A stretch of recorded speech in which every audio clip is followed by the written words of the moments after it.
Okay, this will be a super ultra short video. Alright, why do we use 0th order hole? Okay, this is when you want to shift your signal, as we have said in the low pass filter equation. Alright, because when you have a signal over here, for example, if you were to how do I say you can read your presentation slides. Alright, for your 0th order hole, okay, you have this sig over here. This sig tells you that this is actually sine x over x. In this case, it's actually sine omega t over 2 divided by omega t over 2. Alright, so if your this thing over here, if you still remember sine x over x, if your x is very small, okay, this is going to be 0.99. You can try sine 0.05 divided by 0.05. You'll get something like 0.99. The larger you go, alright, the lesser the values you have. Alright, maybe 0.12 or whatever. And this is the phenomenon, this is the equation that causes the low pass filter to exist and the 0th order hole to exist, because this sine x over x, or your sinc, or your sine, alright, is actually the low pass filter. Alright, this is the phenomenon for the low pass filter. If you take a look for the low pass filter, you have also a sine c over here. This is the sine x over x. So for the low pass, you have this thing. For the 0th order hole, you also have this thing, sine x over x, you see. So this is why we can use 0th order hole to replace our low pass filter in this scenario, because it is also help you to remove all the digital signal. If you still remember, previously you have your digital signal to be all over here, overlapping each other and whatever. So if you want only the middle one, right, what you can do is also to just take in this one. So in order to take in this one, you need to use your 0th order hole having the sinc, I mean the whatever thing that it is, sine x over x. You can actually remove all the other unwanted signals that we don't want. Alright, so we have this spike over here. Okay, so therefore, to use a 0th order hole, you'll create something. Alright, what is this something? Alright, your magnitude over here, for example, you have this wave. This is the original wave from your analog signal. After you digitize it, alright, you may have a phase lag. Alright, you have a lagging over here. Alright, this is t over 2. Alright, in order to actually bring this purple color line, such as is equals to your original one, you need to times 2. Alright, so when you times 2, the purple color line will actually shift to your original signal. So you can represent your signal already. And this is why you often want to times 2 your sampling frequency in order to get your whatever original frequency back. Alright, I should have said that is times 2 your original frequency in order to get your sampling frequency.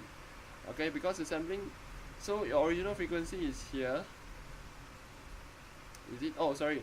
Your original digital signal or frequency is here. I mean, original digital signal is over here. Alright, after you do your 0th order hole, it becomes here. So in order to make your digital signal to be the same as your original signal, which is this green color one, you need to times 2. So you times 2 your original digital signal, you'll reach here. Alright, so if you times 2, you also requires a frequency that is times 2 to some extent. Alright, so I hope that you somewhat get briefly that particular brief meaning. Alright, and this multiplication of your digital signal in order to reach your original signal.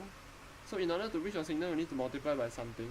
Alright, this phenomenon or this process is called emulation.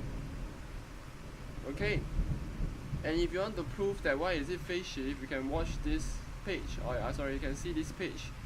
This page over here is your gain body plot. This over here is your phase body plot.